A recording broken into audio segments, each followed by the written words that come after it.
தமிழ் ஜனம் குடும்பத்தினருக்கு வணக்கம். மற்றொரு ஜனம் 360 நிகழ்ச்சிக்கு உங்களை அன்புடன் வரவேற்கிறேன். உலக வரலாற்றில் முதல் முறையாக ஒரே நாளில் இரண்டாவது 360யை வெளியிடுகிறோம் ஜனம் குழுவினர் அப்படிங்கிறதுக்கு. அதற்கான கட்டாயம் இன்னைக்கு தேவைப்பட்டிருக்கு. ஸோ அதனால தான் இன்னைக்கு இரண்டாவது 360 ஒரே நாளில் இரண்டாவது எபிசோடு அப்படிங்கிறது. ஸோ இன்றைக்கும் நம்ம கூட தமிழ் ஜனம்லேருந்து அபினவ் மற்றும் குஹன் 2 பேரும் இணைஞ்சிருக்காங்க. அவங்கள நிகழ்ச்சிக்கு வரவேற்போம். வணக்கம். வணக்கம். வணக்கம். வணக்கம்ண்ணா. நீங்கள் வணக்கம் சொல்லலாலும் பிரச்சனை இல்லை, நம்ம நேயர்கள் வணக்கம் சொல்கிறேன், இப்படி வச்சு சொல்லிடுறேன் அப்படிங்கிறதுக்காக தான். அப்புறம் போன ஏதோ ஒரு இன்டர்வியூவில் வந்து கெஸ்ட்டு ஜெய்ஹிந்த் சொன்னாராம். நான் சொல்ல மறந்துட்டேன். நான் எல்லா நிகழ்ச்சியும் முடிக்கும்போது ஜெய்ஹிந்த் தான் சொல்கிறேன். அதை அவங்க பார்க்க சில பேர் பார்க்காம அதுக்கும் அதனால் சொல்லிகிட்டே ஆரம்பிச்சிருவோம். நம்ம வந்து இன்றைக்கி இப்போ சொல்ல போகிறதில்ல, சப்ஸ்கிரைப் பண்ணுங்கன்னு நான் சொல்ல போகிறதில்ல. நம்ம ஷோ போயிட்டே இருக்கும்போது நடுவில் எங்கேயாவது சொல்கிறேன். ஸோ நேரடியாக நிகழ்ச்சிக்கே போய்டும். இன்டெரக்டாக சொல்லியாச்சு, இன்டெரக்டாகவே சப்ஸ்கிரைப் பண்ணுங்கன்னு சொல்லியாச்சு. ஸோ சொல்லுங்க, முக்கியமான முதல் டாபிக். ஒரே டாபிக்காக தான் இருக்க முடியும் இன்னைக்கு. முதல் டாபிக், ஆமாம், ஒட்டுமொத்த தமிழகமும் ஏன் இந்தியாவுமே கூட எதிர்பார்த்துட்டு இருக்கக்கூடிய விஷயம் தான் இன்னைக்கு நடந்து முடிஞ்சிருக்கு. மதுராந்தகத்துக்கு பிரதமர் மோடி வந்துட்டு போயிருக்காரு. கூட்டணி கட்சிகளோட தலைவர்லாம் வந்திருக்காங்க. என்ன நடந்தது பார்த்துக்கலாம். பிரம்மாண்டமான என்டிஏ மேடை.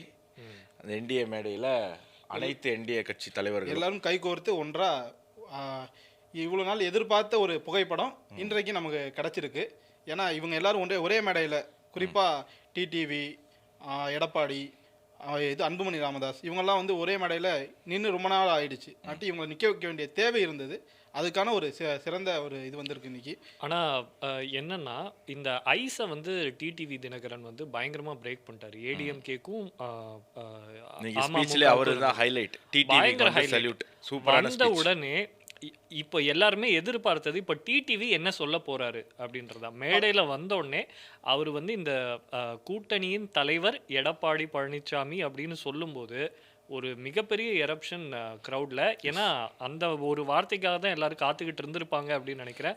எடப்பாடி பழனிசாமியுமே பயங்கர ஹாப்பி. இல்லை, பல பேர் என்ன நினைச்சிருப்பாங்க, இவர் வந்து கொஞ்சம் சில ஊடகங்கள்லாம் நேத்திலிருந்து டிடிவியோட பேனரில் எடப்பாடி ஃபோட்டோ இல்லை, எடப்பாடி வைக்கக்கூடிய பேனரில் டிடிவி ஃபோட்டோ இல்லை, இன்னும் இவங்க ஜெல்லாகலை, இப்படிலாம் சில இது பண்ணிட்டு இருந்தாங்க. பல பேர் என்ன நினச்சாங்க, சரி டிடிவி வந்து எடப்பாடி பேரை சொல்ல மாட்டார், அவர் பேரை ஸ்கிப் பண்ணிவிட்டு அவர் கடந்து போக முயற்சி பண்ணுவார். அப்படி இல்லாம ரொம்ப டீசெண்டாக அவர் எல்லாரையும் விட ரொம்ப இதாக மாண்புமிகு எடப்பாடி சகோதரியாக எடப்பாடி பழனிசாமி அப்படின்னு ரொம்ப எல்லாருக்கும் கேட்குற விதமாக சொல்லியிருக்காங்க. நேற்று டிடிவி அவர்களையே கார்னர் பண்ணாங்க. யார் வந்து சிஎம் வேட்பாளர், நீங்கள் வந்து எடப்பாடி பழனிசாமி அவர்கள் தான் சிஎம் வேட்பாளரானே அவர்கிட்ட இது பண்ணாங்க. எல்லாத்துக்கும் இந்த மேடையில் வந்து அவர் பதிலடி கொடுத்துட்டு. நிச்சயமா இன்னைக்கு நடந்த இந்த நிகழ்ச்சியில் the best and clear cut கிளாரிட்டியோட பேசுனது அப்படின்னா அது டிடிவி தினகரன் அவர்கள் தான். அவருடைய அந்த ஒரு பேச்சினால, அந்த ஒரு ஸ்பீச்லேயே டிடிவி தினகரனுக்கும் எடப்பாடிக்கும் இருக்கக்கூடிய பிரச்சனைகள், அதன் மூலமாக இந்த கூட்டணிக்கு வர இருந்த சிக்கல்கள் அனைத்தும் அவுக்கப்பட்டது, தள்ளி வைக்கப்பட்டது அப்படிங்கிறத நம்ம பார்க்குறோம். தொண்டர்களே, அதிமுக தொண்டர்கள் பல ஆண்டுகள் கழித்து டிடிவியினுடைய வீடியோ, டிடிவியினுடைய ஃபோட்டோ அவங்களுடைய சமூக வலைதளங்களில் பதிவிட துவங்கி இருக்காங்க. அண்ணன் டிடிவி அப்படிங்கிற வார்த்தையோட. அதாவது பேச்சில் மட்டும் இல்லாமல் 2 பேரும் பரஸ்பரமாக கை கோர்த்து சிரித்து அவங்களுடைய அன்பை பரிமாறிக்கிட்டது மூலயமா இவங்க வந்து ஒரு கிளியர் கட்டாக அவங்க தொண்டர்களுக்கு ஒரு மெசேஜ் சொல்ல வராங்க. பங்காளி சண்டைலாம் அவர் சொன்னது தான், பங்காளி சண்டையெல்லாம் நாங்கள் அப்புறம் பார்த்துக்கிறோம், தமிழ்நாட்டுக்கு இன்னைக்கு எது தேவை, மக்களுக்கு எது நல்லது, இதுதான் இன்னைக்கு எங்களுக்குள்ள இருக்கக்கூடிய முக்கியமான. அப்புறம் பார்த்துக்கிறோம்லாம் சொல்லலை, பங்காளி சண்டையை நாங்கள் அப்புறம் பார்த்துக்கிறோம்னு கூட அவர் சொல்லலை. எங்களுக்குள்ள இருந்தது பங்காளி சண்டை தான், அதெல்லாம் நாங்கள் தூக்கி ஓரம் வச்சுக்கிட்டு தாண்டி நாங்கள் வந்து அம்மாவின் தொண்டர்கள், அந்த திமுகவினுடைய ஆட்சி அகற்றுவது தான் எங்களுடைய பிரதான நோக்கம். அதுவும் அம்மாவின் ஆட்சி அமைய வேண்டும். எடப்பாடி பழனிசாமி தலைவர் அவருடைய தலைமையில இங்க வந்து ஆட்சியும் அமைக்க வேண்டும், அவர் முதலமைச்சர் ஆக வேண்டும் அப்படிங்கிறத டிடிவி ரொம்ப ஸ்ட்ராங்கா தெளிவா சொன்னாரு. டிடிவி மட்டும் இல்ல, அதை வந்து அன்புமணியும் சொன்னாரு, அதை நயினார் நாகேந்திரனும் சொன்னாரு. ஸோ என்டிஏ கேம்ப்ல முதல்வர் வேட்பாளர் யார் அப்படிங்கிற சந்தேகமே இல்லை, குழப்பமே இல்லை அப்படிங்கிறது நம்மளால புரிஞ்சுக்க முடியும். சில ஊடகங்கள் நம்ம பார்த்தோம் அப்படின்னு சொன்னா, இதை சாதாரணமா இந்த ப்ரோக்ராமை ஃபுல்லா பார்த்துருந்த எல்லாருக்குமே இந்த விஷயம் புரிஞ்சிருக்கும் நம்ம பேசினது.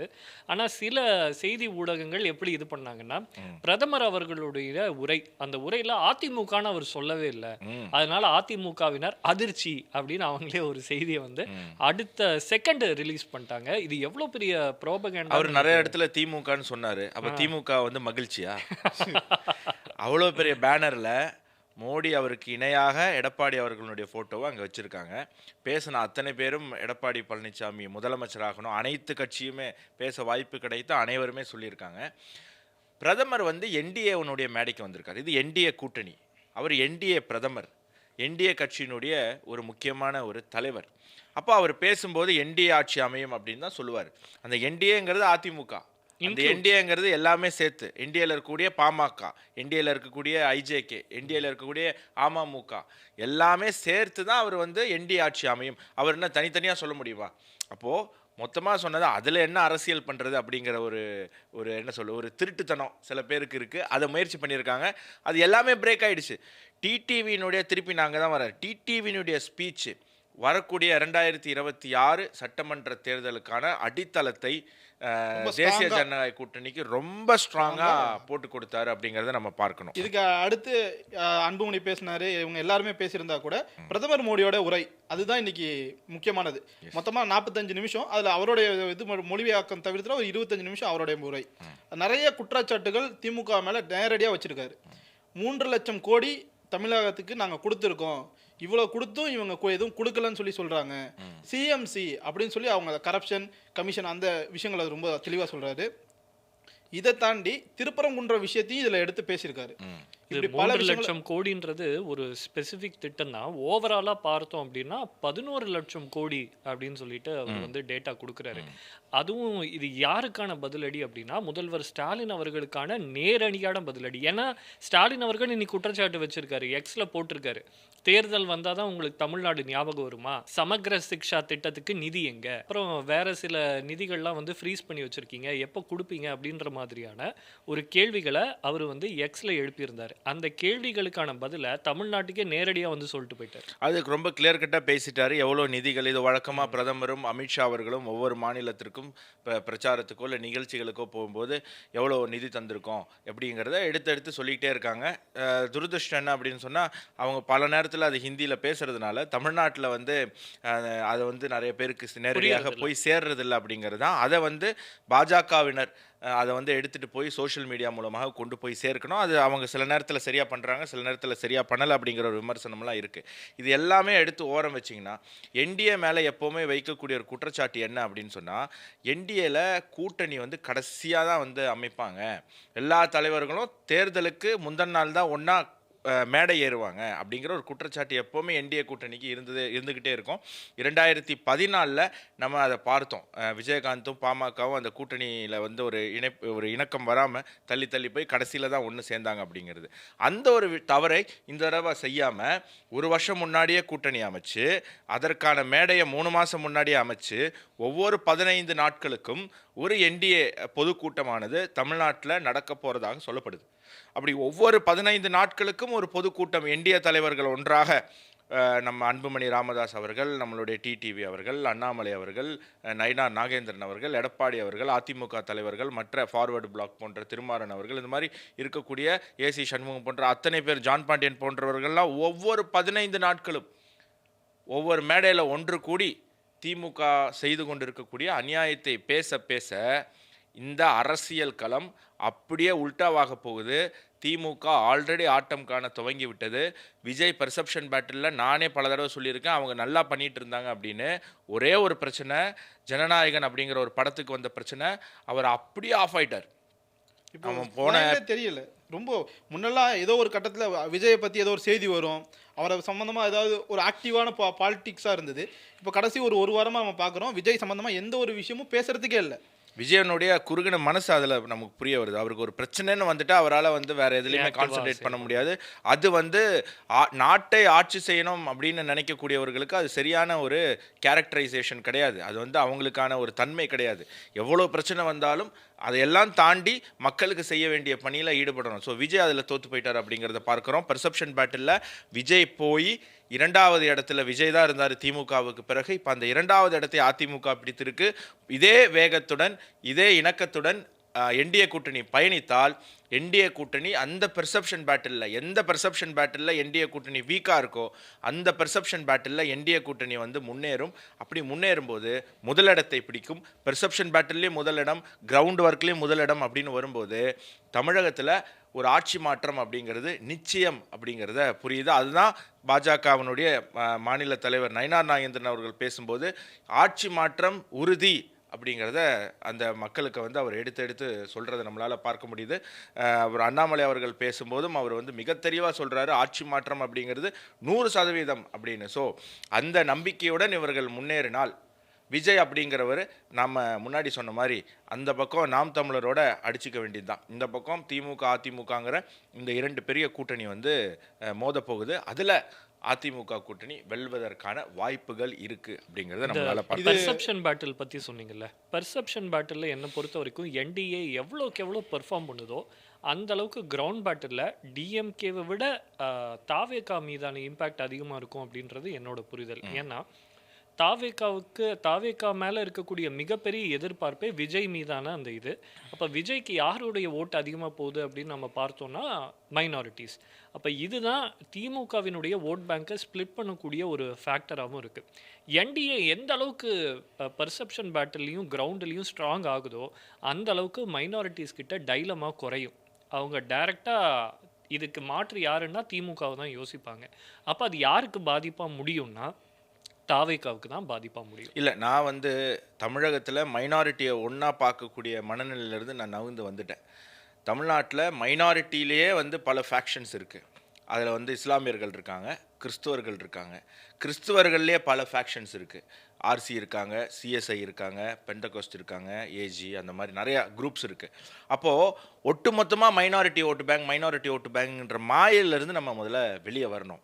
இஸ்லாமியர்கள் இப்போ வரைக்குமே ஒரு 80% 90% அவங்களுடைய மதம் என்ன சொல்லுதோ, மத தலைவர்கள் என்ன சொல்கிறாங்களோ அதுக்கு அவங்களுக்கு தான் ஓட்டு போடக்கூடிய ஒரு மத அரசியல் செய்யக்கூடிய இடத்துல நிற்கிறாங்க.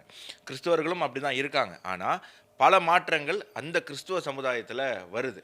உதாரணத்துக்கு வெளிநாடுகளில் இருக்கக்கூடிய வெளி மாநிலத்தில் இருக்கக்கூடிய கிறிஸ்தவர்கள் அவர்களுடைய குடும்பம், ஏன்னா நம்ம ஆகஸ்ட் மாதம் கருத்து கணிப்பு எடுக்க போகும்போது தூத்துக்குடியில் இருக்கக்கூடிய பல கிறிஸ்துவர்கள் நாங்கள் பாஜகவுக்கு ஓட்டு போட போகிறோம் அப்படின்னு சொல்கிறாங்க. அப்போது அது ஏன் அப்படி ஓட்டு போடுறீங்க?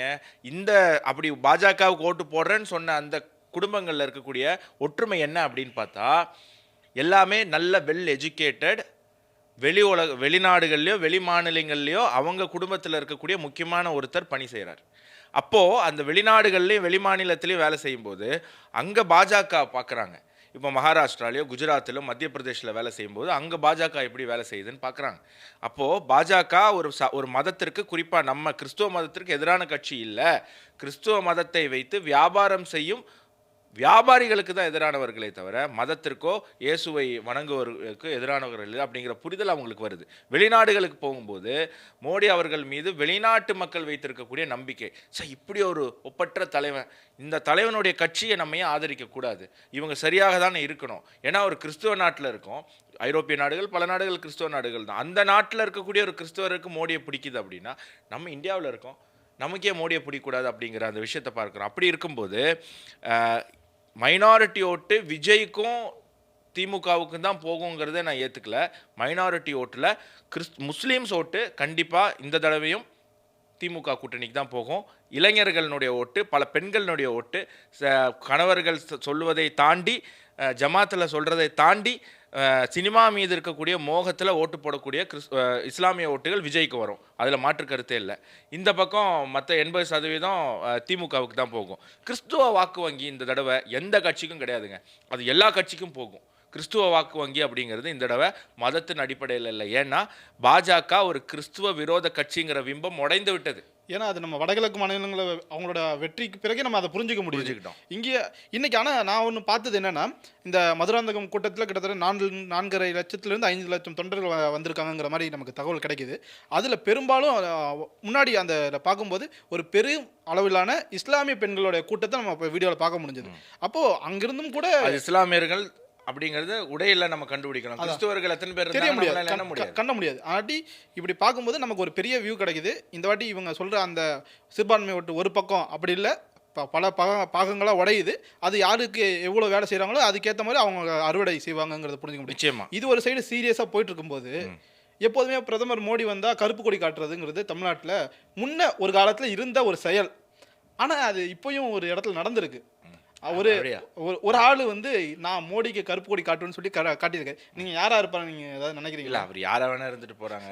அவர் யாருங்கிறத பத்தி நம்ம பேசி அவருக்கு தேவையில்லாத ஒரு விளம்பரம் தர வேணாம். ஆனா இந்த கோமாளித்தனம் பல ஆண்டுகளாக இங்க தமிழ்நாட்டுல வந்து நடந்துகிட்டு இருக்கு. பிரதமர் வரும்போது கருப்பு கொடி கருப்பு பலூன்லாம் காட்டுற அப்படின்னு ஒரு தடவை செல்வ பெருந்தகைய அண்ணாமலை அவர்கள் என்ன சொன்னார் அப்படின்னு தெரியும். கருப்பு பலூன் காட்டுங்க, இல்ல கருப்பு என்ன ஜெட்டி போட்டு போய் நில்லுங்க அப்படின்னு ஏதோ அவர் வந்து பயங்கரமா கிண்டல் பண்ணி விட்டாங்க. அந்த சம்பவத்துக்கு அப்புறம் அண்ணாமலை அவர்கள் அந்த செஞ்ச சம்பவத்துக்கு அப்புறம் யாருமே அந்த கருப்பு பலூன் பக்கம் போல. ஆனா இந்த தடவை ஒருத்தர் போயிருக்காரு. ஆனா என்ன இதுல காமெடினா, பிரதமர் வந்து ஏர்போர்ட்ல இறங்கி அங்கிருந்து ஹெலிகாப்டர் பிடிச்சி மதுராந்தகம் போயிட்டாரு. இவர் டி நகர் பக்கமோ வள்ளுவர் கோட்டம் பக்கமோ கருப்பு கொடியை பிடிச்சிட்டு அது எந்த திசை பக்கம் அவர் வரவே ஆமா. மாட்டாரோ.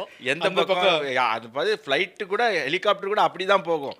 அது ஹெலிகாப்டர் ஏதாவது யூட்டர்ன் போட்டு வந்து இவர் கருப்பு கொடி பிடிச்சிருக்காருன்னு பைனாகுலர்ல பார்த்தா தான் மோடி அவர்களுக்கே தெரியும் அங்க ஒருத்தர் நின்று கருப்பு கொடி அங்க பிடிச்சிருக்காரு. இருந்ததே கிட்டத்தட்ட 10 பேரோ 15 பேரோ தான். ஆமா. அப்படி பார்த்தா கூட வந்து தெரியறதுக்கு வாய்ப்பு இல்ல. அந்த 10 சூழ்நிலை பேரு 20 பேர் இருந்தாங்க. அது இந்த டிவி சேனல் ரிப்போர்ட்டரு, கேமராமேனு, சில ஊடகங்களுக்கு இதை ஒரு செய்தியாக்குவோம் அப்படிங்கிற மொத்தம் 30 பேர் இருந்தது. ஆக்சுவலா எனக்கு இதோட வரலாறு வந்து கொஞ்சம் யோசிக்கலாம்னு பார்க்கும்போது தான் இதை முதல்ல ஆரம்பிச்சது திமுக தான். அவங்க தான் இந்த கோ பேக் மோடி கருப்பு கொடி காட்டுறது.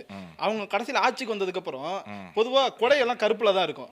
பிரதமர் அவங்க ஆட்சிக்கு வந்ததுக்கு பிரதமர் வரும்போது வரவேற்கிறது கூட வெள்ளை கொடை எடுத்துட்டு போய் அவங்க பண்ண ஜோக்கெல்லாம் நம்ம பார்க்க முடியாது. இதுவே ஒரு இன வெறிங்கிறேன் நான். அது என்ன பிடிக்காதவங்க வரும்போது கருப்பு கலர் காட்டுறீங்க. அப்போ கருப்பாக இருக்கிறவங்களாம் உங்களுக்கு என்ன திமுக காரனு, கருப்பாக இருக்கிறவங்க இந்த தீகா காரங்களுக்கு கருப்பாக இருக்கிறவங்க நம்ம அவ்வளோ இலக்காரமாக போச்சு. அப்போ என்னை பார்த்தா உங்களுக்கு இலக்காரமாக இருக்கா? கருப்பு ஏன் கருப்பு கொடி காட்டுறீங்கன்ற வேற கலர் காமிங்க, வெள்ளை காமிங்க, சிவப்பு காமிங்க, மஞ்சளை காமிங்க. கருணாநிதி அவர்கள் மேலே ஒரு துண்டு போட்டிருந்தாலும் மஞ்சள் கலர் காமிங்க, மஞ்சள் கலர் காட்டி எதிர்ப்பு தெரிவிங்க அப்படின்னு. கருப்பு ஏன் எதிர்ப்புன்னு நீங்கள் எடுத்துகிட்டு வரீங்க? கருப்பாக இருக்கிறவங்கள நீங்கள் அவமானப்படுத்துறீங்க. குறிப்பாக தமிழகத்தில் இருக்கக்கூடிய பெருவாரியான ஜனத்தொகையை நீங்கள் அவமானப்படுத்துறீங்க.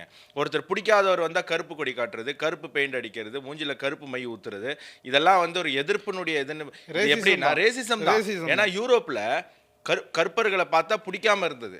அப்போ எங்களை பார்த்தா உங்களுக்கு பிடிக்காதா, அப்போ நாங்கள் கருப்பு காட்டுவோம்னு அந்த போராட்டத்தை வந்து ஆரம்பிச்சதை இப்போ வந்து இவங்க என்ன பண்ணிட்டாங்க, அதை வந்து ஒரு அருவருப்பான ஒரு விஷயமா மாற்றி அந்த இப்போ நீங்கள் பார்த்தீங்கன்னா முதலமைச்சருடைய காரினுடைய கலர் கிரே, அவர் கருப்பு காரை பயன்படுத்த மாட்டாரு. இது பரவாயில்ல. அவர் ஏன்னா கருப்பு வந்து துரதிருஷ்டவசமானது அப்படின்னு. அவர் மீட்டிங்ல அவர் கருப்பு கொடி காமிச்சிட்டு இருந்ததெல்லாம் ஒரு காலம் போய் அவர் மீட்டிங்ல பெண்கள் கருப்பு கலர் ஷால் போட்டுட்டு வந்தா கூட அதெல்லாம் புடுங்கிக்கிட்டு உள்ள அனுப்பிடுவாங்க.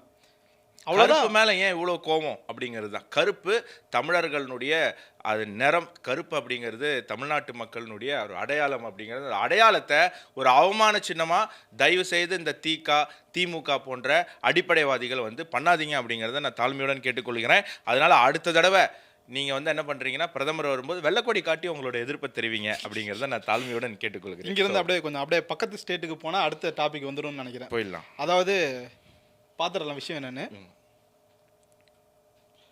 கேரளா பொதுக்கூட்டமா, அதாவது பிரதமர் மோடி சொல்லியிருந்தாரு திருவனந்தபுரத்தை கைப்பற்றிட்டா 45 நாள்ல நாங்க திரும்ப அந்த மண்ணுக்கு நான் வருவேன்னு சொல்லியிருந்தாரு. அதை மெய்ப்பிக்கிற விதமா இன்றைக்கு காலையில அங்க போயிட்டு அதுக்கப்புறம் அங்கிருந்து தான் இங்க வர முடிஞ்சது. வந்துட்டு போனதுக்கு அப்புறம் நிறைய விஷயங்கள் நடந்திருக்கு.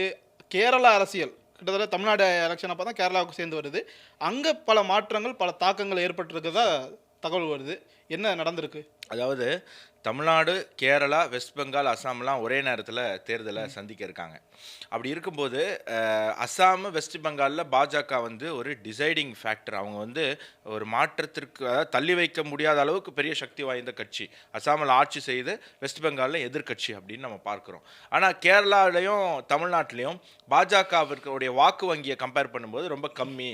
அவங்க வந்து மெயின் ஸ்ட்ரீம் கட்சிகளுக்கு இணையாக இல்லை அப்படின்னு சொல்லப்படுது. அப்போது தமிழ்நாட்டில் வந்து பாஜக என்ன பண்ணுதுன்னா ஒரு நல்ல ஒரு வலிமையான கூட்டணி அமைக்குது. அதிமுகவோட கூட்டணி போகிறாங்க. ஸோ இங்கே வந்து அந்த அதிமுக அப்படிங்கிற கொடையின் கீழே பாஜக வருது அப்படிங்கிறத நம்ம பார்க்குறோம். எடப்பாடி பழனிசாமி அவர்கள் தான் முதலமைச்சர் அப்படிங்கிறத ஏறக்குறைய ஒத்துக்கிட்டு எல்லாருமே கூட்டணி அமைக்கிறாங்க. ஆனால் கேரளாவில் கூட்டணியே பாஜக தலைமையில் தான். அப்போ உங்களுக்கு ஒரு கேள்வி வரும், கேரளாவில் ஹிந்துக்களே பெரும்பான்மை கிடையாது, அவங்களே ஒரு மைனாரிட்டி. இன்றைக்கி சென்சஸ் எடுத்திங்கன்னா அங்கே இருக்கக்கூடிய மலையாள பேசக்கூடிய ஹிந்துக்கள் வந்து மைனாரிட்டி தான். ஆனால் எப்படி அங்கே பாஜக வந்து ஆட்சிக்கு வரும், அவங்க தலைமையில் எந்த கட்சி யார் நம்பி கூட்டணிக்கு வருவாங்க அப்படிங்கிற பல கேள்வி நிறைய பேருக்கு எழும்பும். அப்போது கேரளாவில் மொத்தம் 140 அசம்பிளி கான்ஸ்டிடுவன்சி இருக்குது. அதில் 71 தொகுதி மெஜாரிட்டி யார் எடுக்கிறாங்களோ அவங்க வந்து அங்கே ஆட்சி அமைப்பாங்க. ஆனால் 35 தொகுதிகள் இருந்தாலே ஆட்சி அமைக்க முடியும் அப்படின்னு பாஜக நம்புது. அந்த 35 தொகுதிகளில் 20 தொகுதிகளுக்கு மேல் பாஜக உறுதி செய்து விட்டது. அதுவும் இன்னைக்கு பிரதமர் ட்ரிவாண்ட்ரம் வந்து இன்னைக்கு 1-2 கட்சிகள் பாஜகவில் இணைவதன் மூலமாக அந்த 20 தொகுதிகளை பாஜக கிட்டத்தட்ட உறுதி செய்து விட்டது. அந்த 20 தொகுதிகள் எங்கெங்க எந்தெந்த ரீஜனில் வருது அப்படின்னு சொன்னால், ட்ரிவாண்ட்ரமில் சில தொகுதிகள் வருது, திரிஷூரில் சில தொகுதிகள் வருது, பாலக்காட்டில் சில தொகுதிகள் வருது, நார்த் கேரளாவில் கேரளா கர்நாடகா எல்லையில் இருக்கக்கூடிய தொகுதிகள் வருது. இப்படி 20 தொகுதிகள் பாஜக உறுதி செய்து விட்டது. அதற்கு மிக முக்கியமான காரணம், நேற்று பாஜக கூட்டணியில் இணைந்த T20 அப்படிங்கிற ஒரு கட்சி. T20னா ஏதோ கிரிக்கெட் அப்படின்னு நினைச்சக்கூடாது. கேரளாவில் T20ன்னு ஒரு கட்சி இருக்கு. இந்த கட்சியை யார் ஆரம்பிக்கிறாருன்னா சாபு எம் ஜேக்கப் அப்படிங்கிற ஒரு கிறிஸ்தவரால் ஆரம்பிக்கப்பட்ட கட்சி. அந்த சாபு எம் ஜேக்கப் யார் அப்படின்னு சொன்னால், அவர் தான் கிட்டெக்ஸ் கார்மெண்ட். நீங்கள் கேள்விப்பட்டிருப்பீங்க, மிகப்பெரிய ஒரு நிறுவனம். அந்த கிட்டெக்ஸ் கார்மெண்ட்ஸினுடைய நிறுவனர். அவர் என்ன பண்ணுறாருன்னா, அவர் ஃபேக்ட்ரி இருக்கக்கூடிய ஒரு கிராமத்தில் இந்த கட்சியை துவங்கி அந்த கிராம மக்களுக்கு எல்லாமே அவர் பண்ணி கொடுக்குறாரு. ரோடு அவர் செலவில் பண்ணுறாரு, வீடு கட்டி கொடுக்குறாரு, அங்கே ஒரு சூப்பர் மார்க்கெட்டே அமைச்சு அந்த சூப்பர் மார்க்கெட்டில் நீங்கள் கேரளாவில் எங்கேயுமே நீங்கள் வாங்க முடியாத அளவுக்கு கம்மியான விலைகளில் பொருள் வாங்க முடியும். அந்த மாதிரி விஷயத்தை ஏற்பாடு பண்ணி தர்றாரு. அந்த கிராமத்தில் இருக்கிறவங்களுக்குலாம் ஒரு ஐடி கார்டு மாதிரி கொடுத்துட்றாரு. அந்த ஐடி கார்டு இருக்கிறவங்க அந்த சூப்பர் மார்க்கெட்டில் வந்து பொருள் வாங்கலாம் அப்படின்னு ஒரு பெரிய ஒரு புரட்சி செய்து வித்தியாசமான ஒரு அரசியலை கையாண்டு கிட்டெக்ஸ் அப்படிங்கிற அந்த கம்பெனி ஒரு கட்சியை துவங்கி அந்த கட்சி வந்து கிட்டத்தட்ட 4 பஞ்சாயத்தை பிடிக்குது. இந்த உள்ளாட்சி தேர்தல் என்ன ஆகுது அப்படின்னு சொன்னால், அந்த கிட்டெக்ஸ் எங்கெல்லாம் ஜெயிச்சாங்களோ அந்த கிட்டெக்ஸ் கட்சியை காலி பண்ணணும்னு சொல்லி எல்டிஎஃப், அதாவது கம்யூனிஸ்ட் கட்சிகள், யூடிஎஃப் காங்கிரஸ் கட்சி கூட்டணி, எஸ்டிபிஐ, ஜமாத்தி இஸ்லாமி, இப்படி ஏகப்பட்ட மத அடிப்படைவாத கம்யூனிஸ்ட காங்கிரஸ் கட்சிகள் எல்லாம் சேர்ந்து கிட்டெக்ஸுக்கு எதிராக எல்லா இடத்துலையும் ஒரு பொது வேட்பாளரை நிப்பாட்டுறாங்க. அப்போ என்ன ஆகுதுன்னா, 4 பஞ்சாயத்துலேருந்து அவங்க 2 பஞ்சாயத்தை குறையிறாங்க. இப்போ கிட்டெக்ஸுக்கு ஒரு பயம் வந்துருச்சு, நம்மளை வந்து காலி பண்ண பார்க்குறாங்க. ஏன்னா ஆல்ரெடி இவர் தேர்தலில் நின்று 4 பஞ்சாயத்து ஜெயிச்ச உடனே அவங்க கம்யூனிஸ்ட்காரங்க இவரை வந்து நசுக்க துவங்கி விட்டாங்க. இவருடைய பெரிய ஒரு பலாயிரம் கோடி கணக்கான ஒரு ஃபேக்ட்ரியை வந்து அவர் வேற மாநிலத்துக்கு மாற்ற வேண்டியதாக போயிடுச்சு. ஆமா, தமிழ்நாட்டில் நடக்கிற அதே யூனியன் ரவுடி யூனியனிசம், ட்ரேட் யூனியனிசம் வந்து கேரளாவை அழிச்சிக்கிட்டு இருக்கு அப்படிங்கிறதுக்கு இது இன்னொரு உதாரணம். அவர் இன்னொரு ஸ்டேட்டுக்கு போறாரு. அங்க இருந்தது எனக்கு தெரிஞ்சு இந்த ஒரு நிறுவனமா தான் இருந்திருக்கும். அந்த இதை எடுத்துட்டு போறாரு. அப்புறம் இல்ல, இதுல இன்னொரு பாயிண்ட் இருக்கு. இந்த கம்யூனிஸ்ட் கட்சி வந்து இந்த எலக்டோரல் பாண்ட் எல்லாம் வந்து எதிர்க்கிறாங்கல்ல, காங்கிரஸ் கம்யூனிஸ்ட் எல்லாம். இந்த 2 கட்சியும் கிட்டெக்ஸை மிரட்டி எலக்டோரல் பாண்ட்ல பணம் காரணம்னு மிரட்டி இருக்காங்க. அவர் தர முடியாதுன்னு சொல்லி தான் கட்சிங்கிற ஒரு விஷயத்தையே அவர் கட்சிக்குள்ள அப்படியே வராரு. அப்புறம் கட்சியை ஸ்ட்ராங் படுத்துறாரு. இதெல்லாம் அங்கே இருக்கிற காங்கிரஸ் கம்யூனிஸ்ட்டை நெருடல் ஆக்குது. அப்போ அவருக்கு என்ன தோணுது, இந்த தடவை மீண்டும் காங்கிரஸோ கம்யூனிஸ்டோ இங்கே ஆட்சி அமைத்தால் நமக்கு இருக்கிறதும் போயிடும். ஆல்ரெடி கம்யூனிஸ்ட்டும் காங்கிரஸும் இஸ்லாமியர்கள் பக்கம் நவந்துக்கிட்டு இருக்காங்க. நம்ம வந்து ஆல்ரெடி கிறிஸ்துவர். ஸோ கிறிஸ்துவராக இருக்கக்கூடிய நம்மளை கண்டிப்பாக இவங்க அட்டாக் பண்ணுவாங்க. கேரளாவில் இருக்கக்கூடிய கிறிஸ்துவர்களுக்கு ஒரே ஒரு காவலாக தற்பொழுது இருக்கக்கூடியது அங்கே இருக்கிற பாஜக தான். அப்போது நம்ம பாஜக கூட்டணிக்கு போனோம். இன்னொன்று கிட்டெக்ஸ் சொல்கிறது வந்து கரப்ஷன் ஃப்ரீ கவர்மெண்ட். அப்போ பாஜக 11 வருஷமா ஆட்சி செய்து கொண்டு எந்த விதமான ஒரு கரப்ஷன்ல ஈடுபடாத போது அவங்களுக்கு அந்த கரப்ஷன் இமேஜை மெயின்டைன் பண்ண, அதாவது கரப்ஷன் ஃப்ரீ அப்படிங்கிற இமேஜை மெயின்டைன் பண்ண முடியும். யாரு கூட கூட்டணிக்கு போனா, பாஜகவோட கூட்டணிக்கு போனா அப்படின்னு சொல்லி அவர் பாஜகவோட கூட்டணி வைக்கிறாரு. முக்கியமான இடங்கள்ல எர்ணாகுளம், அதாவது கொச்சி, எர்ணாகுளம் அந்த பகுதிகளில் 12% வாக்கு வச்சிருக்காங்க அவங்க, 12%. பாலக்காடு, கொல்லம் போன்ற பகுதிகளில் 3வது இடத்துல இருக்காங்க. இப்போ நீங்கள் பார்க்கணும், இந்த பாலக்காடு, கொல்லம்ங்கிறது ட்ரிவாண்ட்ரம் பக்கம் இருக்கக்கூடிய தொகுதிகள். இந்த 2 இடத்துலையும் பாஜக அதிகமான சீட்டு ஜெயிக்கணும்னு எதிர்பார்த்து கொண்டிருக்கு. அப்போது 4%, 3%, 5%, இன்னொரு கட்சி அவ்வளோ ஓட்டு வச்சிருக்க ஒரு கட்சி கூட்டணிக்கு வந்தால் அது கண்டிப்பாக பாஜகவுக்கு வலு சேர்க்கும். ஏன்னா ஆட்சிங்களில் 10,000 13,000 ஓட்டில் தான் பாஜக எம்பி தொகுதி இழக்குது. ட்ரிவாண்ட்ரத்தில் 13,000 14,000 ஓட்டில் தான் இழக்குது, எம்பி தொகுதி இழக்குது. ஸோ கிட்டெக்ஸ் வந்து கூட்டணியில் இருந்திருந்தால் அது வந்து ஜெயிச்சிருக்கலாம். அப்போது அசம்பிளி எலெக்ஷன் வரும்போது இந்த விஷயம் நேற்று கேரளாவில் நடந்திருக்கு. இதன் மூலமாக ஆல்ரெடி 10 தொகுதிங்கிறது 100% உறுதியாயிடுச்சு கேரளாவில் பாஜகவுக்கு. ஏன்னா நடந்து முடிந்த பாராளுமன்ற தேர்தலில் 10லேருந்து 11 தொகுதியில் லீடிங்கில் இருக்குது. லீடிங்னா சாதாரண லீடிங் இல்லை, அதில் 5000 ஓட்டுக்கு கம்மியாக லீடிங் இருக்கிற தொகுதிகள் ரொம்ப கம்மி. எல்லாம் 10,000 15,000 20,000 வாக்கு வித்தியாசத்தில் லீடிங்கில் இருக்காங்க. ஸோ நல்லா இப்போ நம்ம உள்ளாட்சி தேர்தலில் பாஜக நல்லா பெர்ஃபார்ம் பண்ணியிருக்கு. அப்போ அந்த பெப்பில் தான் இருக்காங்க. கண்டிப்பாக அசம்பிளி எலெக்ஷனில் அது வந்து பிரதிபலிக்கும் போது அந்த 11 தொகுதி கன்ஃபார்ம் ஆகிடுச்சு. இப்போ இந்த 11க்கு அடிஷ்னலாக 7 தொகுதி இருக்கு இல்லையா, அந்த 9 தொகுதி. அந்த 9 தொகுதிக்கு கிட்டெக்ஸ் வந்து இப்போ வந்திருக்கக்கூடியது மிகப்பெரிய ஒரு பலமாக மாறுது. இது இல்லாமல் இன்னும் சில கூட்டணி கட்சிகள் பேச்சுவார்த்தை நடத்தி கொண்டிருக்கிறது. பாஜக தலைமையில் அங்கே வலிமையான ஒரு கூட்டணி அமைய போகுது. அங்கே இருக்கக்கூடிய ஹிந்து மதத்தில் இருக்கக்கூடிய நாயர் மற்றும் SNDP சமுதாயம், அந்த தலைவர்கள் சில பேர் வந்து பணத்தை வாங்கி காங்கிரஸ் கம்யூனிஸ்ட்னு ஜால்ரா அடிச்சிட்டு இருக்கிறது. அங்கே இருக்கக்கூடிய SNDPங்கிறது ஈழவ சமுதாயத்தினுடைய ஒரு அமைப்பு, NSSங்கிறது நாயர் சமுதாயத்தினுடைய அமைப்பு. ஆமாம். ஸோ இந்த 2 அமைப்பும் இருக்கக்கூடிய தலைவர்கள் அங்கே சில ஊழல்கள் பண்ணுறாங்க அப்படின்னு. அப்படி இருக்கும்போது அதில் வந்து SNDP வந்து இப்போ கிட்டத்தட்ட பாஜக பக்கம் அவங்க நெருங்கிட்டு இருக்காங்க. ஏன்னா SNDPயினுடைய கட்சியாக பார்க்கப்படக்கூடிய BDJS ஈழவ சமுதாயம் அப்படிங்கிறது கேரளாவில் இருக்கக்கூடிய OBC சமுதாயம், அவங்க வந்து பாஜகவோட ஆல்ரெடி கூட்டணியில் இருக்காங்க. ஸோ இது எல்லாமே வந்து பாஜகவிற்கான ஒரு நல்ல ஒரு எதிர்காலத்தை அங்கே உருவாக்குது. இப்போ NSSல இருக்கக்கூடிய தலைவர் கம்யூனிஸ்ட் பக்கம் சாயறதுனால, ஆனால் அந்த சமுதாயத்தில் இருக்கிற மக்கள் வந்து அதை விரும்பலை. ஏன்னா அங்கே வந்து கோவில் சம்பந்தமான எல்லா விஷயத்துலையுமே அந்த நாயர் சமுதாய மக்கள் தான் வந்து ரொம்ப முக்கியமான இடத்துல இருக்காங்க.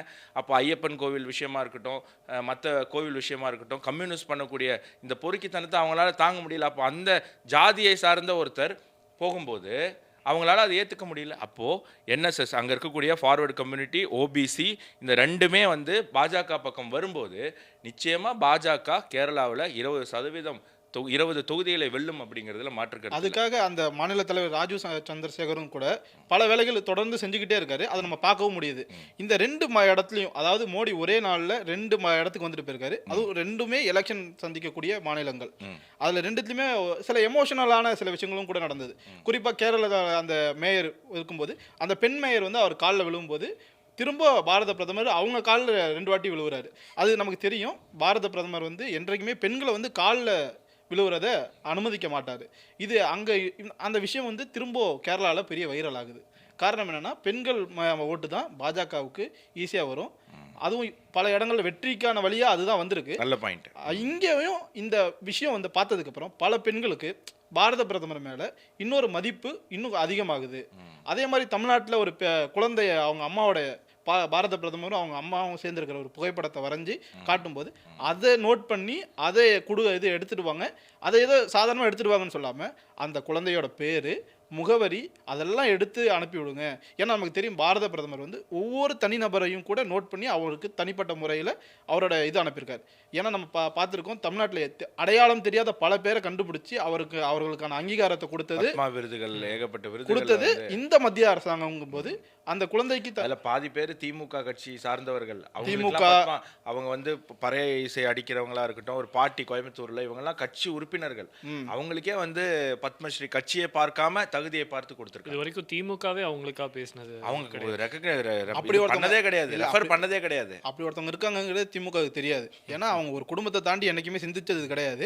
ஆனால் இந்த அரசாங்கம் வந்ததுக்கு அப்புறம் யாருக்கு எது கிடைக்கணுமோ அவங்களுக்கு அது கிடைக்கணும். இங்கே ஸ்டாலின் சொல்லுவார் எல்லாருக்கும் எல்லாம் அப்படின்னு.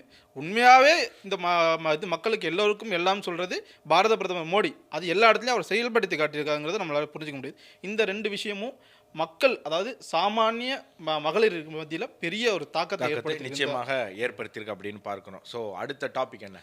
அடுத்த டாபிக் கொஞ்சம் முக்கியமான டாபிக், கொஞ்சம் சீரியஸான டாபிக் கூட பார்த்துடலாம். தொடரும் போராட்டங்கள், காத்திருக்கும் ஆபத்து. நம்ம பார்த்தோம், தமிழகத்துலையும் இருக்கட்டும் இந்தியாவிலும் சரி தொடர்ந்து நிறைய போராட்டங்கள் நடந்துகிட்டே இருக்குது. அது ஆசிரியர் போராட்டமாக இருக்கட்டும், துப்புரவு, அது திமுகவை எதிர்த்து இருக்கட்டும், மத்திய அரசாங்கத்தை எதிர்த்து இருக்கட்டும். ஆனால் அரசாங்கத்தை எதிர்த்து போராட்டங்கள் தொடர்ந்து நடந்துக்கிட்டே இருக்குது இடைவிடாமல். இது என்ன செய்தியை சொல்ல காத்திருக்கு? இப்போது தமிழ்நாட்டில் நம்ம பார்க்குறோம், கடந்த சில மாதங்களாக போராட்டங்களினுடைய ஒரு சந்தையாக தமிழகம் மாறி இருக்கு. இது தமிழ்நாட்டில் மட்டுமா அப்படின்னா இந்தியா முழுக்க இந்த மாதிரி சின்ன சின்ன போராட்டங்கள் பல இடத்துல நடந்துக்கிட்டு இருக்கு. நம்ம உலக அரசியலில் பார்க்குறோம், 2026 இந்தியாவுக்கு மிக ஒரு மோசமான ஆண்டாக இருக்க போகுது. ஏன்னா இந்தியாவில் பலவிதமான குழப்பங்களை கிளர்ச்சிகளை ஏற்படுத்துவதற்காக உலக சக்திகள் குறிப்பாக டீப் ஸ்டேட் போன்ற நிறுவன அமைப்புகள் வந்து முயற்சி பண்ண போகுது அப்படின்னு நிறையா பேர் வந்து இந்த 2026 சொல்கிறாங்க. பிரதமரனுடைய உயிருக்கே ஆபத்து இருக்குது, அதெல்லாமே வந்து பிரதமரே அதை நான் சூசனமாக ஒன்று ரெண்டு இடத்துல சொல்லியிருக்கிறதெல்லாம் நம்மளால் புரிஞ்சுக்க முடியுது. அப்போது சில பேருக்கு எப்படி இருக்கும், இப்போ தமிழ்நாட்டில் பெருவாரியான பேருக்கு இவங்க திமுகவை பிடிக்காது. அப்போ திமுக ஆட்சியில் போராட்டம் நடக்குது, அப்போ திமுக தப்பு பண்ணுது, இந்த போராட்டத்தை நம்ம ஆதரிக்கணும் அப்படிங்கிறத ஒரு மைண்ட் செட்டில் தான் இருப்பாங்க. ஆமாம், பல பேரும் அப்படி தான் நினைப்பாங்க. உதாரணத்துக்கு இப்போ திமுகவுக்கு எதிராக ஒரு போராட்டம் நடந்ததுன்னா அது ஆட்டோமேட்டிக் யாருக்கு ஆதரவாகும்? அதிமுகவுக்கோ இல்லை பாஜகவுக்கோ. அவங்க என்ன நினைப்பாங்க, ஓகே இதை வச்சு திமுக ஒரு கார்னர் பண்ணலாம் அப்படின்னு தான் யோசிக்கணும். அதை தாண்டி யோசிக்க வேண்டிய தேவை என்ன இருக்குது? எனக்கு அதுதான் இந்த இடத்துல தான் நம்ம வந்து ஒரு விஷயத்தை புரிஞ்சுக்கணும். அரசியலை கடந்து அனைத்து அரசியல் கட்சிகளும் ஒரு விஷயத்த இங்கே வந்து நீங்கள் பண்ணணும். ஏன்னா ரெஸ்லர்ஸ் ப்ரொட்டஸ்ட் நடந்தது, so called wrestlers protest, so called farmers ப்ரொட்டஸ்ட்லாம் நடந்தது. அதை பாஜகவுக்கு எதிராக நடக்குது அப்படின்னு அத்தனை கட்சிகளும் அதை ஆதரிச்சாங்க இல்லையா? அத்தனை கட்சியும் அதை ஆதரிச்சாங்க. ஏதோ அது பெரிய புனித போராட்டம், சுதந்திர போராட்டம் அப்படியெல்லாம் வந்து ஒரு சீனை போட்டானுங்க, சீனை கிளப்பினானுங்க இங்கே ஜல்லிக்கட்டுக்கு பண்ண மாதிரி. ஆனால் அது எல்லாமே ஒரு இன்டர்நேஷ்னல் சோர்ஸ் ஃபண்டட் ப்ரோக்ராம் அப்படிங்கிறது நமக்கு அதற்கு பிறகு தெரிய வருது. ஆனாலும் நடக்கும்போதே தெரிஞ்சிருச்சு. ஏன்னா விவசாயிகளுக்கு ஒருவேளை சோறு இல்லை அப்படின்னு சொல்லி தானே இவங்க போராடினாங்க. எடுத்துட்டு வந்ததெல்லாம் பிராண்ட் நியூ டிராக்டர், ஷோரூம்ல இருந்து டைரக்டா எடுத்துட்டு வந்த டிராக்டர். ஆடி காரு பென்ஸ் எல்லாம் விட்டீங்களா? இல்லை, டிராக்டர் எதுக்குன்னா இவங்க வந்து மூவ் பண்ணுறாங்க, தடுப்புகளை வந்து டிராக்டர் வச்சு புல்டோஸ் பண்ணுறாங்க. ஸோ அதனால அதெல்லாம் ஃபேக்கு, அதெல்லாம் வந்து போலி அப்படிங்கிறது நமக்கு தெரிஞ்சு போயிடுச்சு. இப்போது தமிழ்நாட்டில் போராட்டம் நடக்குது, இப்போ திமுகவுக்கு எதிரானது தான் அப்படின்னு இங்கே இருக்கக்கூடிய மற்ற கட்சிகள் இந்த போராட்டத்தை ஆதரிப்பதற்கு முன்னால் சில போராட்டம் நியாயமான போராட்டம், அதற்கு ஆதரவு தெரிவிங்க. ஆனால் கண்மூடித்தனமாக இந்தியாவில் எந்த மாநிலத்தில், இது எல்லா கட்சிக்கும் நான் சொல்லிக்கிறேன், பாஜக திமுகலாம் பிரித்து பார்க்க வேண்டாம், இந்தியா ஒரு இக்கட்டான சூழ்நிலை கடந்து போகுது. இந்த நேரத்தில் எந்த போராட்டமாக இருந்தாலும் நேயர்களுக்கும் சரி இளைஞர்களுக்கும் சரி நான் சொல்ல விரும்புகிறது என்ன அப்படின்னா, எந்த போராட்டமாக வேணால் இருக்கட்டும், எந்த கட்சி வேணால் ஆதரிக்கட்டும், உங்களுக்கு பிடிச்ச எந்த நடிகர் வேணால் ஆதரிக்கட்டும், கிரிக்கெட் பிளேயர் ஆதரிக்கட்டும், உலக புகழ்பெற்ற பாப் சிங்கர் ஆதரிக்கட்டும், என்ன வேணால் இருக்கட்டும், நீங்கள் ஒரு பேசிக் ரிசர்ச் பண்ணுங்கள். ஏன் அப்படின்னா 2026 இந்தியாவை எப்படியாவது ஒரு இன்ஸ்டெபிளைஸ்டு கண்ட்ரியாக மாற்றி இங்கே போராட்டத்து மூலமாக ஒரு கிளர்ச்சி ஏற்படுத்தணும்னு பார்க்குறாங்க. இப்போது தமிழ்நாட்டில் திமுக ஆட்சி, தமிழ்நாட்டில் போராட்டம் நடக்குது, அதனால் திமுக ஆட்சிக்கு கெட்ட பேர், அதனால் திமுக ஆட்சி மாறும், அதனால் இங்கே அதிமுக ஆட்சி வரும், இப்படியெல்லாம் வெளியில் இருக்கிறவன் யோசிக்க மாட்டான். வெளியில் இருக்கிறவன் வந்து பாஜகவுக்கு எதிர், காங்கிரஸுக்கு ஆதரவு, பாஜகவுக்கு எதிர், திமுகவுக்கு ஆதரவு, அப்படிலாம் வெளிசக்திகள் கிடையாது. அவனுக்கு ஒரே மோட்டிவ் தான், இந்தியாவை வீழ்த்தணும், இந்தியாவை மண்டியிட வைக்கணும் அப்படின்னு. உதாரணத்துக்கு தமிழ்நாட்டில் போராட்டங்கள் மூலமாக ஒரு இன்ஸ்டெபிலிட்டி ஏற்பட்டு தமிழ்நாட்டினுடைய ப்ரொடக்டிவிட்டி நின்றுருச்சு அப்படின்னு சொன்னால், தமிழ்நாட்டில் ஒரு கலவர சூழல் ஏற்பட்டுருச்சு அப்படின்னு சொன்னால், இயல்பாக அது எங்கே போய் பாதிக்க போகுது? ஒட்டுமொத்த இந்தியாவை தான் பாதிக்கும். ஒட்டுமொத்த இந்தியாவினுடைய ஜிடிபியை பாதிக்கும், இந்தியாவினுடைய எக்கானமியை பாதிக்கும், இந்தியாவினுடைய வளர்ச்சியை பாதிக்கும். அப்போது இந்தியாவில் ஒரு குழப்பம் ஏற்படும். ஸோ அவங்க மெயினாக வந்து டார்கெட் பண்ணுறது 5 ஸ்டேட்டு தான், குறிப்பாக தமிழ்நாடு, பஞ்சாபு, வெஸ்ட் பெங்கால், நார்த் ஈஸ்டில் இருக்கக்கூடிய சில மாநிலங்கள், இப்போது கேரளாவையும் அந்த லிஸ்ட்டில் சேர்க்கலாமா அப்படின்னு யோசிச்சுட்டு இருக்காங்க. ஸோ இந்த மாநிலங்களில் தான் இந்த ஆண்டு ஏதாவது ஒரு பெரிய கலவரத்தை தூண்டி விட்டு அதன் மூலமாக இந்தியாவில் ஒரு இன்ஸ்டெபிலிட்டி ஏற்படுத்தி இந்தியாவை மண்டியிட வைக்க முடியுமா அப்படின்னு யோசிச்சுட்டு இருக்காங்க. அதனால் எந்த போராட்டமாக இருந்தாலும் ஒரு சின்ன பேசிக் ரிசர்ச் பண்ணி அது நியாயமானதா இல்லையா அப்படிங்கிறத நீங்கள், எனக்கு இந்த சந்தேகம் ஏன் வந்ததுன்னு நான் சொல்கிறேன். இப்போ கோழிக்கறி இதுக்காக ஒரு போராட்டம் நடந்து நம்ம கூட பேசியிருந்தோம். நம்ம வந்து என்ன பேசியிருந்தோம், கரெக்டாக பேசியிருந்தோம். அதில் ஃபார்மர்ஸ்கிட்டையும் நியாயம் இருக்குது, கம்பெனிக்கிட்டேயும் நியாயம் இருக்குது, அரசு மாநில அரசு அதில் நடுவில் வந்து அதை வந்து சென்ட்ரலில் எங்கேயாவது ஒரு இடத்துல அதுக்கு டீல் பண்ணணும் அப்படின்னு நம்ம சொல்லியிருந்தோம். இப்போது என்ன தகவல் வருது, அந்த கோழிக்கறி போராட்டத்தில், அந்த ஃபார்மர்ஸ் ப்ரொட்டஸ்டில் அதுக்கு விவசாயிகளுக்கு ஆதரவாக வந்த ஒருவர் டெல்லியில் நடந்த விவசாய போராட்டத்தில் போய் கலந்துக்கிட்டு இருக்கார். ராகேஷ் திக்கத்தி தமிழ்நாட்டில் வந்து அவரை சந்திச்சிருக்கார். இந்த ராகேஷ் திக்காத்தி யார் அப்படின்னு சொன்னால், அவர் தான் அந்த ஃபார்மர்ஸ் ப்ரொட்டஸ்ட்டை உருவாக்குனவர். அந்த ஃபார்மர்ஸ் ப்ரொட்டஸ்ட்டுக்கு ஃபண்டு எடுத்துகிட்டு வந்தவர். அந்த ஃபண்டு எங்கேருந்து வந்தது, வெளிநாடுகள்லேருந்து வந்தது. அவருக்கும் இதுக்கும் என்ன சம்மந்தம்? அப்போது தமிழ்நாட்டில் திமுக ஆட்சி தான் இருக்குது, அதனால் வந்து என்ன போராட்டம் வந்தாலும் ஆதரிக்கிறோம் அப்படி தயவு செய்து பார்க்காதீங்க. இது நான் திமுகவினருக்கும் நான் சொல்லிக்கிறேன். பாஜக நடக்கிற மாநிலத்தில் ஒரு போராட்டம் இருக்குது, பாஜகவுக்கு எதிரான போராட்டம், நம்ம அதுக்கு வந்து ஃபயர் விடுவோம். தயவுசெய்து பண்ணாதீங்க. எல்லா அரசியலை தூக்கி ஓரம் வச்சுட்டு நாடு சமுதாயம் அப்படின்னு பார்த்து அதற்கான நியாயம் இருக்கா, அந்த போராட்டத்தில் நியாயம் இருக்கா, அதற்கு பின்னாடி ஏதாவது அரசியல் இருக்கா அப்படிங்கிறத ஆராய்ந்து நம்மெல்லாம் இளைஞர்கள், குறிப்பாக ஜென்சி, கேள்வி கேட்கக்கூடியவர்கள், அவங்க வந்து 4 விஷயத்தை வந்து எல்லாருக்கிட்டையும் அவ்வளோ ஈஸியாக கன்வின்ஸ் ஆகிறவங்க கிடையாது. அப்படிப்பட்ட நீங்கள் 4 ஷார்ட்ஸு 4 ரீல்ஸை பார்த்து கன்வின்ஸ் ஆகிடக்கூடாது. ப்ராப்பர் ரிசர்ச் பண்ணிவிட்டு ஒரு போராட்டத்துக்கு உங்களுடைய குரல் கொடுங்க அப்படிங்கிறது நான் சொல்லிக்கிறதுக்காக தான் இந்த ஒரு இது வேணும். ஏன்னா இங்க இருக்கக்கூடிய எதிர்க்கட்சி தலைவர்கள், உதாரணத்துக்கு ராகுல் காந்தி போன்றவர்களை இதை தூண்டுற விதமாக தான் பல இடங்கள்ல பேசுறாங்க. இங்க இருக்கிற ஜென்சிகள்லாம் இன்னும் இதாகலை, நீங்கள் வந்து போராடணும், இந்த ஊக்கப்படுத்துகிற விதமாக இருக்குது. எனக்கு இதில் திமுக மேலே ஒரு குற்றச்சாட்டு இருக்குது. இவங்க என்னதான் போராட்டத்தை இது பண்ணாலும் இவங்க கூப்பிட்டு பேசலாம். இவங்கள போராட்டத்தை எப்படி கையாளுறதுன்னு தெரியாமல் அதை விட்டு அதை கொஞ்சம் அப்படியே பெருசாக்குறாங்களோன்னு தோணுது. ஏன்னா துப்புரவு பணியாளர்களில் முத நாளே அவங்க போய் பேசியிருந்தா 2வது நாள் அந்த போராட்டம் நடந்திருக்காது. இல்லை, அதில் உள் அரசியல் இருக்குது அப்படின்றது நமக்கு கிடைக்கக்கூடிய தகவல். அது வேற விஷயம். ஆனால் நாம் பார்த்து புரிஞ்சுக்கிறது என்ன அப்படின்னு சொன்னால், போராட்டங்கள் எப்போ ஆரம்பிக்குது அப்படின்றத நம்ம பார்த்தாவே நமக்கு ஓரளவு தெளிவு கிடைச்சிடும். உதாரணத்துக்கு இப்போ தேர்தல் வரப்போகுது, துப்புரவு பணியாளர்கள் போராடுறாங்க. என்ன காரணத்துக்காக போராடுறாங்க அப்படின்னு பார்த்துட்டா, ஸோ தேர்தல் வரப்போது நாம் இவங்களை லாக் பண்ணால் நம்மளுடைய கோரிக்கையை நம்ம நிறைவேற்றிக்கலாம். அதே தான் ஆசிரியர் போராட்டமும். இந்த போராட்டத்தினுடைய ஸ்கேல் அப்படின்னு பார்த்தா ஆர்கானிக்காக எவ்வளோ இருக்கணுமோ அவ்வளோதான் இருக்குது, அதை தாண்டி இது போகாது. ஆனால் எப்போ நமக்கு வந்து இது வந்து இதனுடைய நோக்கம் வந்து கேள்விக்குறி ஆகும் அப்படின்னு சொன்னால், ஒரு திட்டத்தை கொண்டு வரும்போது அந்த திட்டத்திற்கு எதிராக அன்நேச்சுரலாக ஒரு அட்டென்ஷன் கிடைக்கும் போது தான் நமக்கு அதனுடைய முக்கியத்துவம் தெரிய வரும்.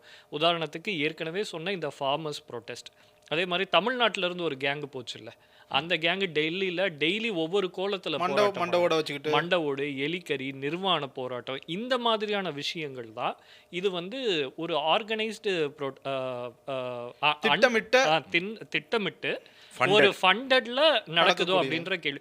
இவங்கெல்லாம் அரசு ஊழியர்கள், துப்புரவு பணியாளர்கள்லாம் அவங்களுக்கு ஏற்கனவே ஒரு கோரிக்கை இருக்கு, இதுதான் அவங்களுக்கு சான்ஸ்.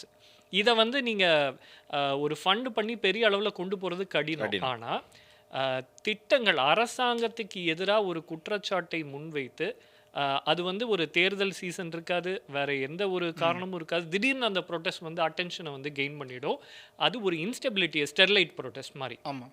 ஸோ அந்த விஷயத்தில் நம்ம ரொம்ப கவனம், ஏன்னா நம்ம இதை பார்க்க முடிஞ்சது. நம்ம சுற்றி இருக்கக்கூடிய நாடுகள் எல்லாத்துலேயும் அதுதான் நடந்தது. இலங்கையாக இருக்கட்டும், பங்களாதேஷாக இருக்கட்டும், நம்மள நேபாளாக இருக்கட்டும், எல்லா இடங்கள்லையும் சொல்லி வச்ச மாதிரி ஒரே தரப்பான போராட்டங்கள், ஒரே ஃபார்மெட். அவங்க போராடுவாங்க, பிரதமர் அலுவலகமோ இல்லை குடியரசுத் தலைவர் அலுவலகமோ போய் கைப்பற்றுவாங்க, அதை இது பண்ணிட்டு அவங்களுக்கு விருப்பப்படக்கூடிய ஒரு ஆட்சியை உருவாக்குவாங்க. அதாவது போராட்டம் அறிவிச்சதன் காரணம் வேறையா இருக்கும், ஆனா அது எடுத்து செல்லப்படக்கூடிய ரூட் வேறையா இருக்கும். பங்களாதேஷ், ஸ்ரீலங்காவில் நடந்தது தான் ஃபார்மர்ஸ் ப்ரொட்டஸ்ட்னு சொல்லக்கூடிய அந்த பொறுக்கித்தனமான ப்ரொட்டஸ்ட்டில் டெல்லியிலே நடந்தது. ஏன்னா டெல்லியில் தேசிய கொடி இறக்கியிருக்கானுங்க, செங்கோட்டையில் ஏறி. அடுத்தது அவங்க என்ன பண்ணியிருப்பாங்க, ஒன்று பிஎம் ஹவுஸுக்கோ இல்லை பார்லிமெண்ட்டுக்கோ, ரெஸ்லர்ஸ் ப்ரொட்டஸ்ட்டுக்கு பார்லிமெண்ட் அட்டாக் பண்ண பார்த்தாங்க. ஸோ இது வந்து இதனுடைய மாடியூல்லாம் பார்த்தீங்கன்னா எல்லாம் ஒரே மாதிரி தான் போய் முடிகிற மாதிரி இருக்குது. இது ரெண்டுமே முட்டாள்தனமான ஒரு விஷம கருத்துக்கள் கொண்டு இதை ஆதரித்த யங்ஸ்டர்ஸ் இப்பயாவது புரிஞ்சுக்கோங்க அப்படிங்கிறதுக்காக இதெல்லாம். எனக்கு என்னன்னா, நீங்கள் சொன்னீங்க இல்லையா, அப்போது சவுத்தில் வந்து இதற்கான வாய்ப்புகள் நிறையா இருக்குன்னு. அது வந்து நிச்சயமாகவே இருக்குது அப்படின்றது தான் என்னுடைய புரிதல். ஏன்னா நார்த்தில் வந்து எவ்வளோ புஷ் பண்ண முடியுமோ அவங்க புஷ் பண்ணியாச்சு. டெல்லியில் அந்த இது எதுவுமே சக்ஸஸ் ஆகலை. பிகாஸ் மோடி அவர்கள் அதை வந்து சிறப்பாக கையாண்டுட்டார். எல்லாருமே வந்து பலப்பிரயோகம் செய்யணும் அப்படின்னு அப்போ சொன்னாங்க. ஆனால் மோடி அவர்கள் தெளிவாக, இது வந்து ஜனநாயக நாடு, நீ ப்ரொட்டஸ்ட் தானே பண்ணுற, பண்ணிக்கோ, எவ்வளோ தூரம் உன்னால் பண்ண முடியுமோ, எவ்வளோ ஃபண்டு வருதோ வரட்டும், நீ எவ்வளோ தூரம் பண்ணிப்போன்னு ஒரு ஸ்ட்ராட்டஜிக்கலாக அவர் இருந்ததுனால அந்த ப்ரொட்டஸ்ட் சஸ்டெயின் ஆகலை. எந்த பிரைம் மினிஸ்டராக இருந்தாலும் அவர் வந்து ஒரு ஆர்வ கோளாறுல அந்த ப்ரொட்டஸ்ட்டை தடுத்து நிறுத்தணும்னு சொல்லி ஏதாவது ஒரு கலபரமாக அதை பண்ணிடலாம். ஆனால் சவுத்தில் வந்து இன்னும் அந்த மெச்சூரிட்டி நம்ம மக்கள் இல்லை. சவுத்தில் மெச்சூரிட்டியை தாண்டி அப்படின்னு நீங்கள் இதில் ஒரு விஷயத்தை நீங்கள் கவனிக்கணும். ப்ரொட்டஸ்ட் பண்ணுறதெல்லாம் ஒரு பக்கம் இருக்கட்டும், சவுத்தில் இருக்கக்கூடிய 4 மாநிலங்கள்லேயும் முட்டாள்தனமான ஒரு அரசும் கன்னிங்கான ஊழல் நிறைந்த ஒரு ஆட்சியும் வந்தது அப்படின்னா அதுவும் நம்ம எக்கானமியை பாதிக்கும்ல. கண்டிப்பாக. அதுவும் நம்மளை வந்து இப்போ பாருங்கள், கர்நாடகாவில் காங்கிரஸ் வந்து உட்காந்தாச்சு, தெலுங்கானாவில் காங்கிரஸ், கேரளாவில் கம்யூனிஸ்ட், தமிழ்நாட்டில் டிஎம்கே. இப்போ டிஎம்கே கடன் வாங்கிக்கிட்டே இருக்கு, கர்நாடகாவில் இலவசம் அறிவிச்சுக்கிட்டே இருக்காங்க, தெலுங்கானாவில் இலவசம் வாரி கோரி கொடுத்துட்டு இருக்காங்க, கேரளால எந்த தொழிலுமே கிடையாது. எல்லாம் வெளியே எல்லாம் இப்போ இது இன்டைரக்டா என்ன ஆகுது அப்படின்னு சொன்னா இந்தியாவுடைய எக்கானமியை பாதிக்கும். அப்போ ஒரு நாடு எக்கானமியா இன்ஸ்டெபிளைஸ் ஆயிடுச்சு அப்படின்னா அதுக்கு தான் பிட்டு பிட்டா ட்ரம்ப் போட்டுக்கிட்டு இருக்காரு. டெட் எக்கானமி, லொட்டு லொசுக்கு, அதெல்லாம் மீறி நல்ல வேலை இப்போ நார்த் ஆஃப் இந்தியா வந்து எக்கானமிக்கு கான்ட்ரிபியூட் பண்ண ஆரம்பிச்சிருக்கு. ஒரு கட்டத்தில் சவுத் ஆஃப் இந்தியா மட்டும் தான் கான்ட்ரிபியூட் பண்ணிட்டு இருந்தது. West, south and west, Gujarat, Mumbai, Maharashtra, Tamil Nadu, இவங்க தான் கான்ட்ரிபியூட் பண்ணிட்டு இருந்தாங்க. அப்போ அவங்க என்ன பண்ணாங்க, ஈஸி டார்கெட் சவுத்தை நம்ம எப்படியாவது கேப்சர் பண்ணணும்னு இது பல வருஷ திட்டம். இப்போ முக்கியமாக இருக்கக்கூடிய 5-6 மாநிலங்களில் சவுத் ஆஃப் இந்தியாவில் பல மாநிலங்கள் வந்து ஒரு கையாலாகாத அரசு உட்கார வச்சுட்டாங்க. இப்போ மகாராஷ்டிரா மட்டும் இல்லாமல் உத்தரப்பிரதேஷ், மத்திய பிரதேஷ், பீகார் போன்ற மாநிலங்களும் ஜிடிபிக்கு கான்ட்ரிபியூட் பண்ணுது. நார்த் ஈஸ்ட் கான்ட்ரிபியூட் பண்ணுது. ஒடிசா கான்ட்ரிபியூட் பண்ணுது. ஒடிசாலாம் வந்து இது நவீன் பட்நாயக்கு என்னுடைய ஒரு பெரிய சல்யூட். நவீன் பட்நாயக்கும் அங்கே அவர் கூட பாண்டியன் ஒருத்தர் இருந்தார். அவர் ஐஏஎஸ் ஆஃபீஸர், தமிழ்நாட்டை சேர்ந்தவர். அவருக்கெல்லாம் என்னுடைய சல்யூட். மாநிலத்தை நல்ல இடத்துக்கு எடுத்துகிட்டு வந்திருக்காங்க. இப்போ அங்கே பாஜக ஆட்சி நடந்துகிட்டு இருக்கு. இந்த மாநிலங்கள்லாம் கான்ட்ரிபியூட் பண்ண ஆரம்பிச்சதுனால தான் தமிழ்நாட்டில் திமுக அரசு வாங்குற கடனெல்லாம் நம்மளால் ஹேண்டில் பண்ண முடியுது. இல்லாட்டி இவங்கெல்லாம் கான்ட்ரிபியூட் பண்ணலன்னா இந்நேரத்துக்கு நம்மளுடைய நாடு பெரிய ஒரு பொருளாதார சிக்கலில் சிக்கியிருக்கோம். இந்த போராட்டங்கள் எல்லாம் அந்த சிக்கல் இருக்கும்போது இந்த போராட்டங்கள்லாம் நடந்திருந்தால் உண்மையிலே எங்களுக்கு கிளர்ச்சி ஏற்பட்டிருக்கும். இது கடவுளுடைய அனுகிரகம். மேலே இருந்து நம்மளுடைய முன்னோர்கள் பாடுபட்டு ரத்தத்தை சிந்தி வேர்வையை சிந்தி சுதந்திரம் வாங்கி தந்தவங்க, முகலாயர்களை எதிர்த்தவங்க, நம்மளுடைய கலாச்சாரத்தை 1500 ஆண்டுகளாக அடுத்த தலைமுறைக்கு கொண்டு போய் சேர்த்த ஒவ்வொரு முன்னோர்களுடைய ஆசீர்வாதம். இந்தியா வந்து நல்ல ஒரு பிரதமர், பல மாநிலத்தில் நல்ல முதல்வர்கள், நேர்மையான ஊழலற்ற அரசு நடக்கிற காரணமாக இந்த சின்ன சின்ன போராட்டங்கள் நடக்கும். ஆனால் இது எத்தனை நாள் தாக்கு பிடிக்க முடியும்? அதனால தான் தமிழக மக்கள்கிட்டையும் கேரளா மக்கள்கிட்டையும் தேர்தலில் வாக்கு போடும்போது உங்கள் எம்எல்ஏக்கோ, உங்கள் தொகுதிக்கோ, உங்கள் வீட்டில் தண்ணி வருதோங்கிறதெல்லாம் தாண்டி நம்மளுடைய எக்ஸிஸ்டன்ஸ், இந்தியா அப்படிங்கிற ஒரு நாடு இருப்பதற்கான ஒரு வாக்காக வரக்கூடிய தேர்தல் 2026 நடக்கக்கூடிய முக்கியமான 2 தேர்தல், கேரளா, தமிழ்நாடு, இந்த 2 தேர்தலில் நீங்கள் போடக்கூடிய வாக்கு அது வந்து கான்ட்ரிபியூட் பண்ண போகுது அப்படிங்கிறத நான் சொல்லிக்க விரும்புகிறேன். ஸோ இன்றைக்கி நிறையா விஷயங்கள் நம்ம டிஸ்கஸ் பண்ணிட்டோம். முக்கியமான விஷயத்தை டிஸ்கஸ் பண்ணியிருக்கோம். இந்த வீடியோவை நிறைய பேருக்கு நீங்கள் தயவு செய்து அனுப்புங்க. நிறைய பேர் இந்த வீடியோ பார்க்க சொல்லுங்கள். இது ரொம்ப முக்கியமான வீடியோ. 360ல் நம்ம இது வரைக்கும் பண்ணதிலே ரொம்ப முக்கியமான கருத்துக்களை பேசியிருக்கக்கூடிய வீடியோ. ஸோ கண்டிப்பாக எல்லாருக்கும் அனுப்புங்க. சப்ஸ்கிரைப் பண்ணாமல் நம்ம வீடியோவை பார்த்துட்ருக்கீங்கன்னா மறக்காமல் தமிழ் ஜனம் சேனலை சப்ஸ்கிரைப் பண்ணிவிட்டு இந்த வீடியோவை தொடர்ந்து பாருங்கள். இன்னொரு நிகழ்ச்சியில் சந்திப்போம். நன்றி, வணக்கம், ஜெய்ஹிந்த்.